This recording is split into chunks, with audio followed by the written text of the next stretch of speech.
Olá amigos, tudo bem? Aqui é o professor Washington de Biologia e vou apresentar para vocês os capítulos relacionados à avaliação de número 8 de Biologia.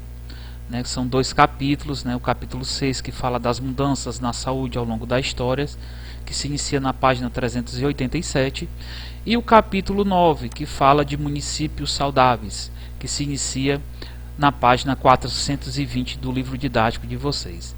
Pois bem, mudanças na saúde ao longo da história. Então ele começa fazendo uma interrogação, como é que eram os hospitais quando você era criança? A saúde era um direito de todos ou de poucos? O que será que mudou no nosso país? Nós vamos ver algumas coisas sobre isso no decorrer da apresentação aqui do capítulo. Antes disso, gente, eu vou comentar aqui esse quadro, essa charge que tem aqui, esse quadro que tem aqui, essa figura, relacionado à varíola humana. A varíola humana foi uma doença que matou muita gente nos séculos 13, 14 e meados do século 15 também, tá bom? A varíola humana, nós vamos ver que foi o começo do descobrimento, das vacinas, pelo Edward Jenner, que é aqui representado aqui, o Edward Jenner, e foi descoberta a partir da vaca. É por isso que nesse quadro aparece aqui vaca saindo do nariz, vaca saindo da boca, Nós vamos ver que o termo vacina vem de vaca, Pois bem, vamos continuar aqui, vamos para a próxima página. Eu vou falar para vocês agora de uma forma muito essencial para a prevenção de doenças, que é a vacina. As vacinas atualmente, evitam muitas doenças, tá certo? Mas o que seria uma vacina? Como é que é produzida uma vacina?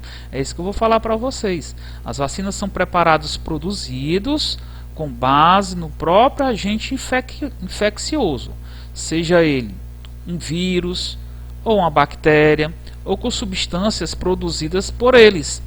Então, por exemplo, a vacina da febre amarela é produzida a partir do próprio vírus causador da doença, só que para isso ele é enfraquecido, usa-se o termo enfraquecido, atenuado, às vezes até morto, tá certo? Então isso que é a vacina. Então olhem bem esse conceito, que vocês podem ser cobrados, Na prova pode aparecer esse conceito para vocês. A outra situação seria tomar uma vacina. Então o que é que acontece no organismo da pessoa que toma a vacina? O que é que a vacina causa?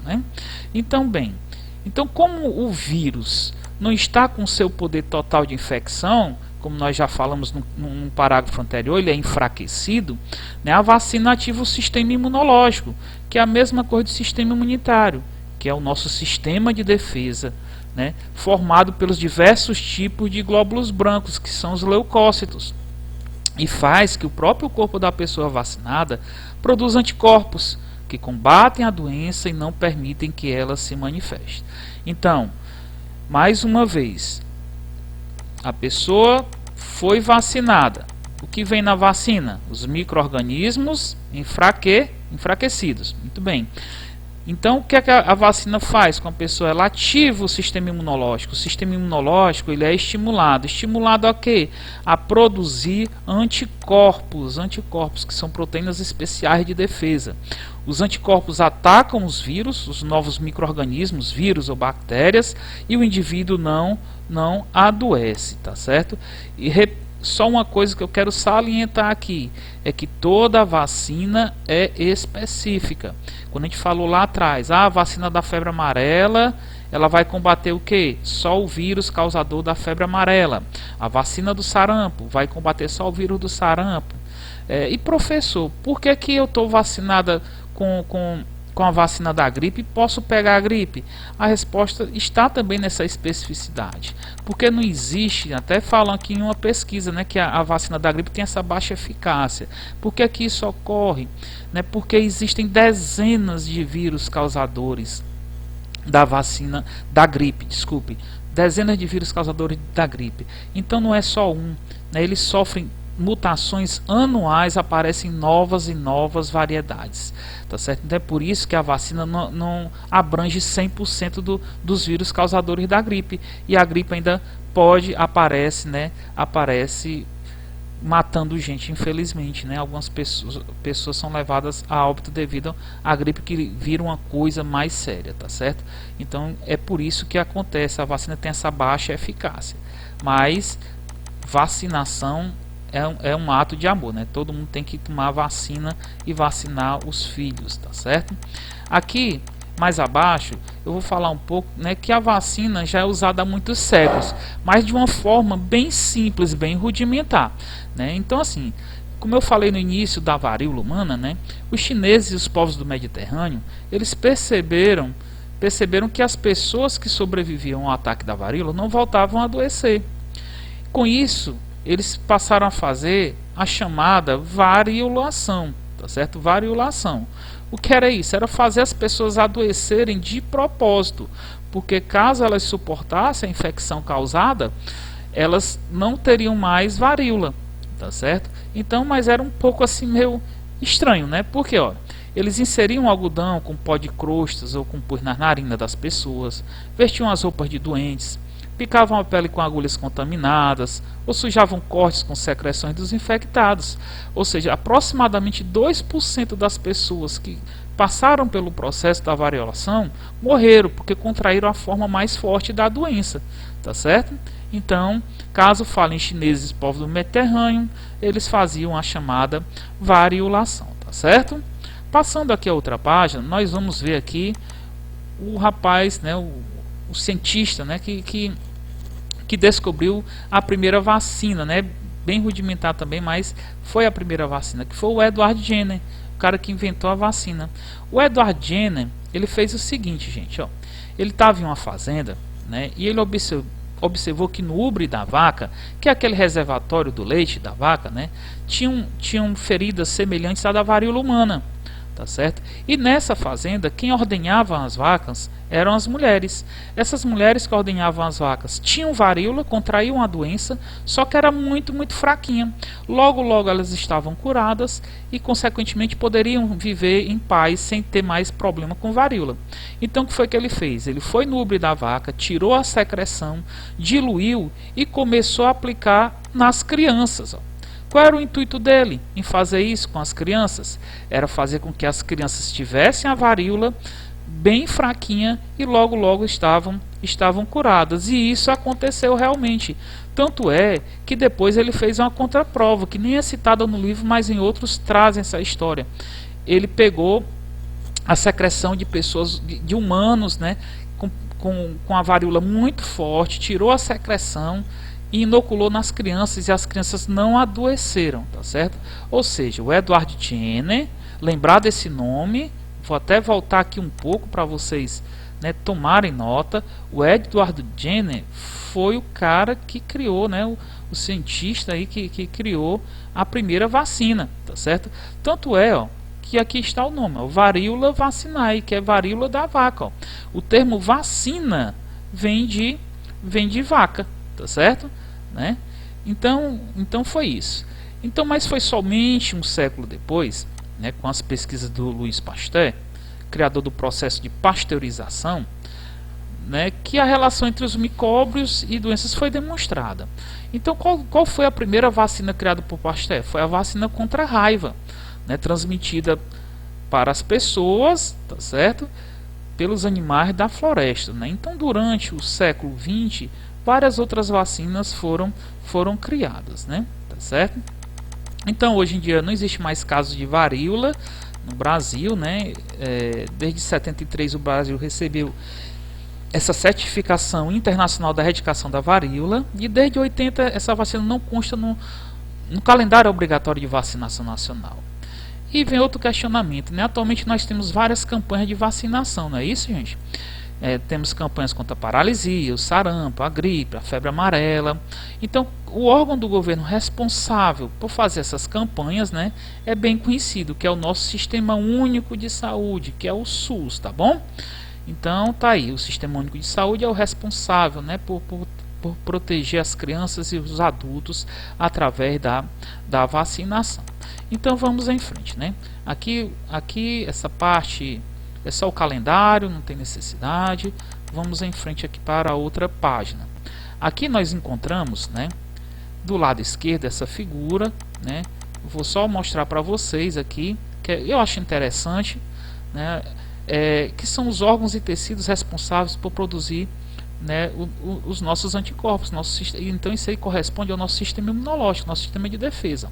Nós temos as tonsilas, tá certo? Temos aqui o timo, né, bem no meio do tórax, tem o baço, o pâncreas, que tem essas placas de pé, a medula óssea, né, que é a parte mais interna do osso, tá certo? A região mais interna do osso, que tem a medula óssea, e tem esses pontinhos verdes que são os linfonodos, né, os nodos linfáticos, tá certo? Bem, mas o que me interessa dessa página, eu vou abordar com mais precisão para vocês, é responder essa questão aqui: de que forma o corpo se defende das infecções? Olha, gente, nós possuímos 3 níveis de defesa, tá certo? O primeiro nível, né, de proteção, ele é formado pelas barreiras naturais, tá certo? Né, contra a entrada desses micróbios. Quem que faz parte dessa barreira natural? Fazem parte a pele, tá certo? A saliva, o ácido clorídrico do estômago, a acidez do canal vaginal, a cera da orelha externa, o muco presente nas mucosas, a flora intestinal, entre outros. Então, fica a dica: falou em pele, saliva, você já sabe, é o primeiro nível de proteção, né, que são as barreiras naturais. Caso o micro-organismo invasor, né, passe esse primeiro nível, nós vamos ter o segundo nível, né? Então, assim, quando a pessoa tem uma lesão na pele, não tem jeito, vai entrar micro-organismos invasores, né? Tá certo? Então, o que é que acontece? Nos tecidos atingidos, algumas células liberam substâncias responsáveis por aumentar o fluxo sanguíneo da região e provocar a saída de líquidos desses tecidos, o que causa latejamento, vermelhidão, inchaço, aumento da temperatura e dor. A esse conjunto de reações, né, que o corpo desencadeia, damos o nome de inflamação. Então tá aí, o nosso segundo nível de defesa é a inflamação, tá certo? Né, nesse processo, né, os glóbulos brancos, como neutrófilos e macrófagos, migram para essa região para combater quem está invadindo o corpo, no caso bactérias, se tiver vírus também, tá certo? E o terceiro nível, né, caso o segundo seja vencido, o terceiro nível, gente, está aqui. É a produção de anticorpos específicos, tá certo? Produção de anticorpos específicos. Os linfócitos B são os responsáveis pela produção de anticorpos, que são proteínas especiais fabricadas após o sistema imunitário ter reconhecido alguma proteína estranha ao corpo. Importantíssimo, tá bom? A essa proteína estranha damos o nome de quê? De antígeno. Não esqueça esse nome, né? Qualquer proteína estranha ao organismo é chamado de antígeno. Isso porque a bactéria, existem proteínas na bactéria que são estranhas ao nosso corpo. Existem proteínas estranhas num vírus, por exemplo, que são estranhas ao nosso corpo. Todas elas são chamadas, essas proteínas são chamadas de quê? De antígeno. Não esqueçam desse nome, tá bom? Eu já passo para outra página. Vamos em frente, né? Então, gente, as mudanças na concepção de saúde. Para vocês, o que seria saúde, né? Antigamente, saúde era o oposto de doença. Se você não estava doente, é porque você estava com saúde, né? Mas isso mudou muito, sabe, gente?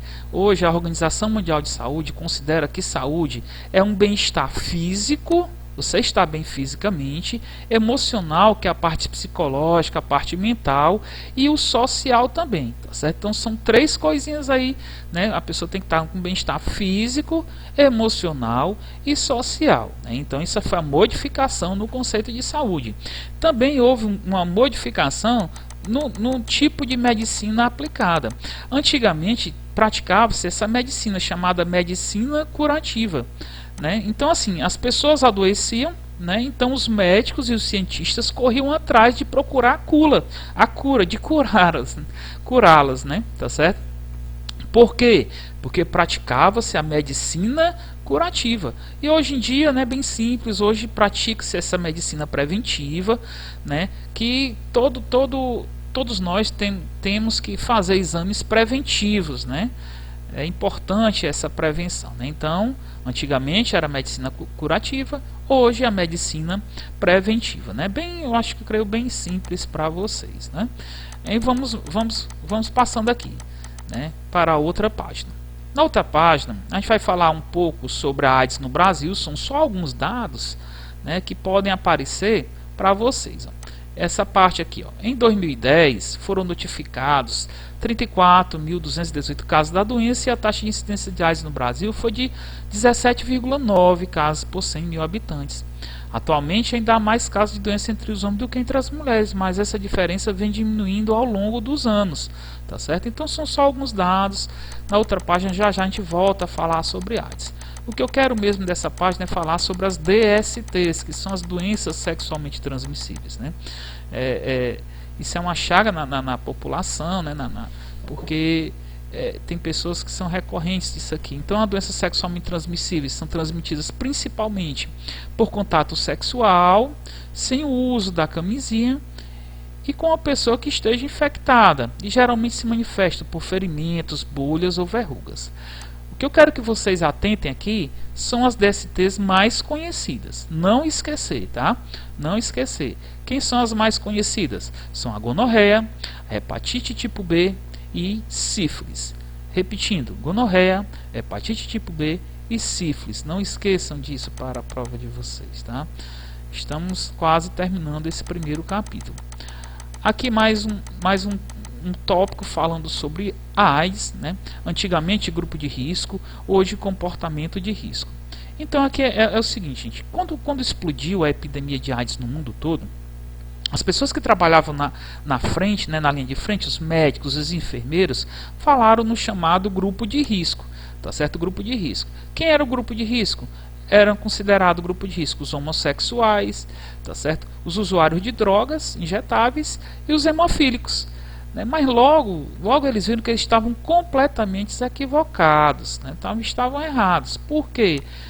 Uma vez, né, que a AIDS é uma doença que se transmite por via sexual, através do sangue ou outros fluidos, tá certo?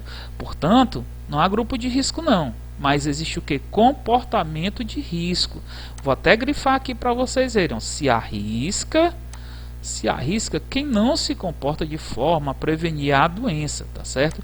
Então, para evitar esse tipo de doença, a pessoa deve ter o que? Atitudes comportamentais, tá certo? Atitudes comportamentais previnem, né, essas doenças sexualmente transmissíveis, principalmente a AIDS, tá certo? Aqui, passei rápido demais, vou voltar um pouquinho aqui. Estamos aqui no final já do capítulo. Aqui a AIDS, é importante que você dê uma lidazinha nesse quadro, tá? Eu vou deixar aqui como é que se pega, como é que não pega, é uma coisa que é bem batida, né? Bem discutida, mas eu vou dar uma lida rápida para vocês, tá bom? Como é que pega? Qualquer tipo de sexo, né, sem o uso da camisinha, uso da mesma seringa ou agulha por mais de uma pessoa, transfusão de sangue contaminado, a mãe infectada, ela pode passar o HIV para o filho durante a gravidez, o parto e a amamentação, né? Instrumentos que furam ou cortam, não esterilizados, né? E como é que não pega, professor? Como é que não pega? Sexo, desde que se use corretamente a camisinha, masturbação a dois, beijo no rosto ou na boca, suor e lágrima, picada de inseto, aperto de mão ou abraço, compartilhamento de talheres ou copos, assento de ônibus, piscinas, banheiros, pelo ar, doação de sangue previamente testado, compartilhamento de sabonete, tá certo? Compartilhamento de sabonete, toalha e lençóis. São esses aí que não pega AIDS, né? E para finalizar o capítulo, nós vamos ver aqui o preservativo, né? Tem um masculino e um feminino. Falar para vocês que a camisinha ela foi criada, gente, como um método anticoncepcional para evitar filhos, né, a concepção. Mas logo viram que também ele servia, né, tinha grande utilidade para evitar doenças, tá certo? Evitar doenças. Aqui traz a diferença entre o preservativo masculino e feminino e pode aparecer isso na prova de vocês, tá bom? Então, como é que eu vou saber que é um preservativo masculino, né, se colocar um texto? Aí vocês vão ver essa frasezinha aqui, ó, que o masculino é uma capa de borracha feita de látex, tá certo? Se aparecer uma capa de borracha feita de látex, aí você já sabe, estamos falando do preservativo, a camisinha masculina, tá certo? E a feminina, olha como tem a diferença. A feminina é uma bolsa feita de um plástico macio, o material é o poliuretano, tá bom? Poliuretano. Então, se aparecer no texto, né, que é uma bolsa feita de um plástico macio, que é o poliuretano, você pode dizer que é uma camisinha feminina, tá bom? Então, vamos para o outro capítulo sem perder tempo, né? Sem perder tempo, passamos aqui para o capítulo 9, que fala de municípios saudáveis, tá bom? Né? Então, qual seria a cidade ideal, né? Qual seria uma boa cidade para se viver? Então, criou-se esse município comunidade saudável, né? Que é um projeto que é mundial, não é só no Brasil, né?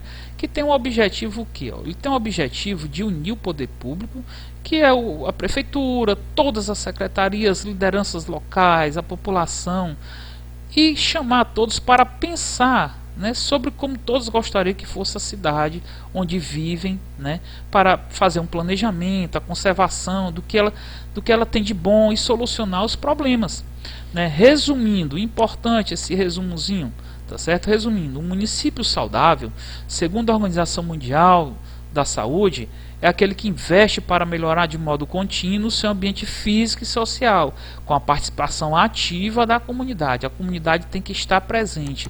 Note que ele vai falar de novo na outra página, tá certo? Cidades saudáveis, e nós vamos ver que ele chega até se repetir, ó. Ele fala assim, ó, para a Organização Mundial da Saúde, o município se torna saudável quando seus líderes políticos, organizações locais e cidadãos comprometem-se e iniciam o processo de melhorar contínua e progressivamente as condições de saúde e a qualidade de vida dos habitantes do local. Então, isso que é um município, uma comunidade saudável. Outra coisa que pode ser abordado é que cada município e comunidade saudável precisa ter um plano de saúde. Gente, eu chamo vocês aqui até para usar a lógica, né? Como assim? Vocês acham que uma cidade ela vai ter um plano de trabalho para construir lixões, né? Para desmatar? Claro que não. Ela quer o quê? Uma cidade precisa de saúde, precisa do meio ambiente bom. Então é isso que o plano de trabalho deve ter, né? Um plano de trabalho deve ter ações intersetoriais que incluam melhoria do meio ambiente, como a qualidade do ar, o saneamento básico, no caso das regiões urbanas, desenvolvimento de serviços de saúde nas áreas carentes e controle e prevenção de doenças específicas da região, tá certo? Se tiverem dúvida, usem a lógica, são coisas boas para o município, tá certo? Coisas boas para o município. Indo mais à frente, esse capítulo é bem menor, indo mais à frente, vamos a outra página, né, nós vamos falar aqui já da promoção da saúde, né? A promoção, é claro que para se ter um município ou comunidade saudável, é evidente que é um projeto para se promover a saúde de todos os cidadãos. Então, qual seria a principal estratégia, né, do movimento município e comunidade saudável, né, para alcançar essa saúde? Então a gente vê aqui, a estratégia do movimento município e comunidade saudável parte do princípio de que, para alcançar um estado de bem-estar físico, mental e social, que nós já vimos que é o conceito de saúde, cada um de nós deve o quê?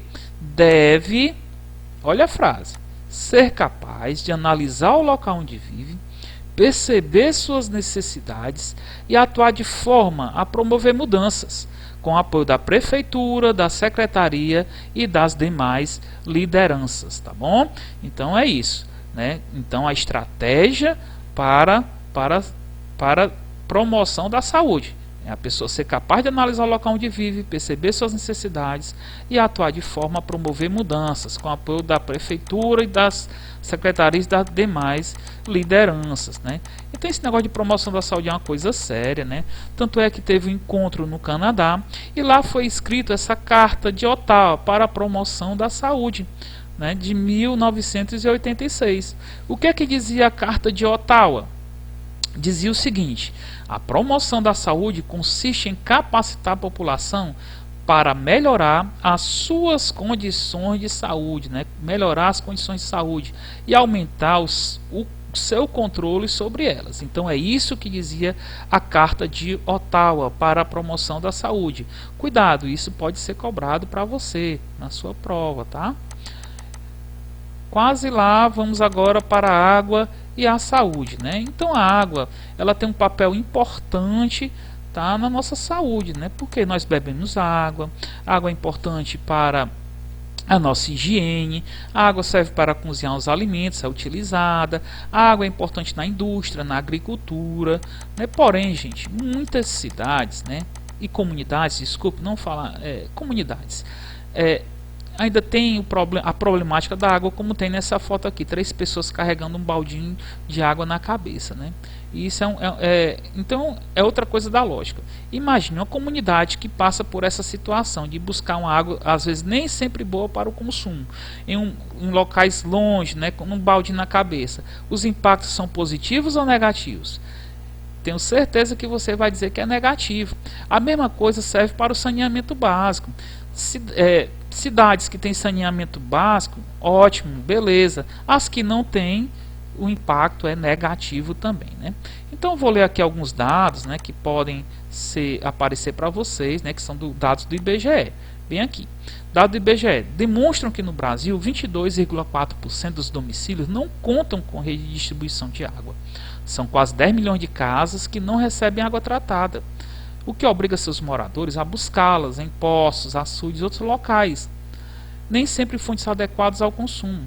Essa realidade gera diversas doenças e outros agravos, contribuindo, gente, negativamente para a saúde da população, tá certo?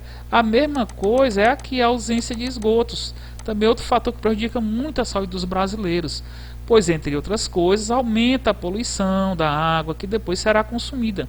Aí ele fala mais da metade dos domicílios no Brasil não dispõe de uma forma satisfatória de tratamento de esgoto, o que impacta também o quê? Negativamente a saúde das pessoas e do meio ambiente, né?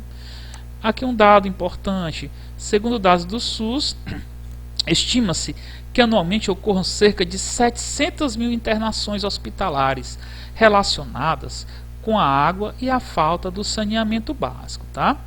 Então, é isso aí. Teve água, não teve água, né? Dificuldade com água, os impactos são negativos, né? Não tem saneamento básico, também os impactos são negativos, tá? E aqui nós vamos falar um pouco do lixo, né? Outro desafio para uma cidade saudável, tá certo?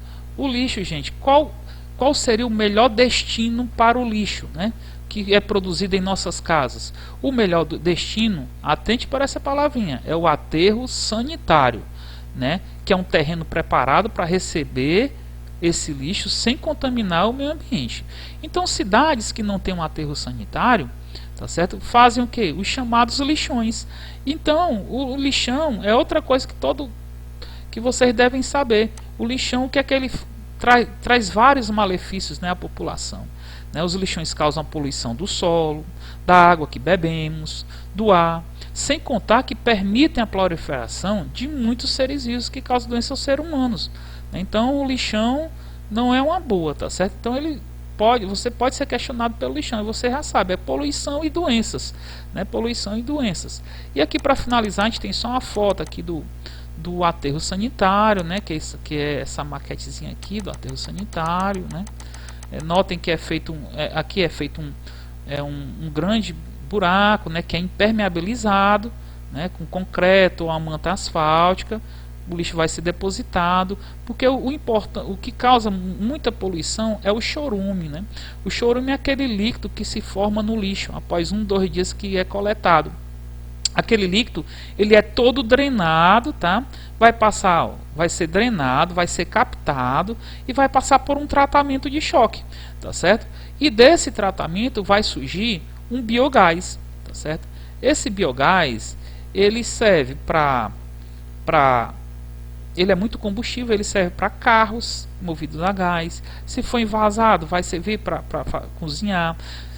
Pode gerar energia elétrica, por isso essas torres estão aqui com fogo através da sua combustão, né? Então o lixo, né, vira dinheiro, tá bom? Então, uma boa leitura para vocês, espero que tenha ajudado aí um pouco na compreensão de vocês, e uma boa prova, tá bom? Tchau!